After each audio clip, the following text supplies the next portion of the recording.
A number of years ago, Arizona State University came by to evaluate the value of our cash flow game. Could it really be used as a teaching tool?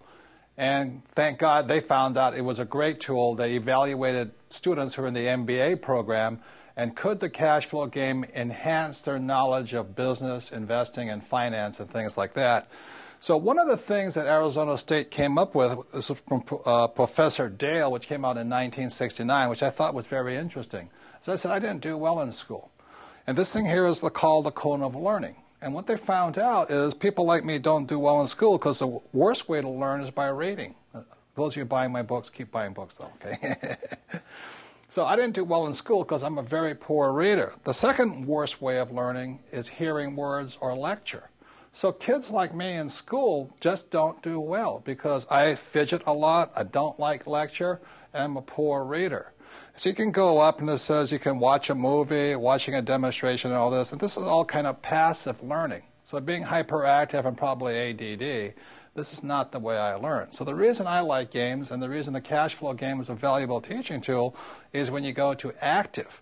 Now, the best way to learn is do the real thing. For instance, if you want to invest in real estate, the best thing you can do is go do it. If you want to play the stock market, you got to do it. The second best thing, though, is simulating the real experience. And what Arizona State found was the cash flow game was as close to a simulation of the real thing, which is why I say the game was designed for you to play over and over and over again, to make mistakes, to learn, to correct, to adjust your brain.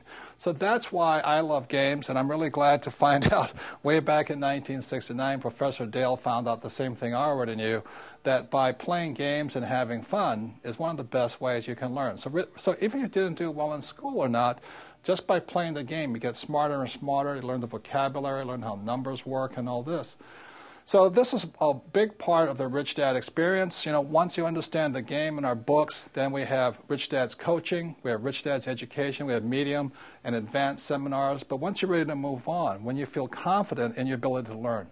So after you've done that, then you go do the real thing. So the reason most people get hammered on the real market out there is because they jump in, they have no experience, they do the real thing, and they lose all their money, and they wonder what happens. Then they turn their money over to somebody they pay to lose their money.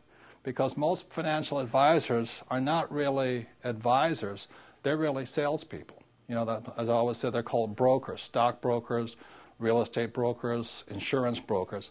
As my rich dad said, the reason they're called brokers, because they're broker than you. So if you want to get rich, practice, play the game over and over and over again, and soon you'll start to think like a rich man. And that's what makes the Rich Dad Company different.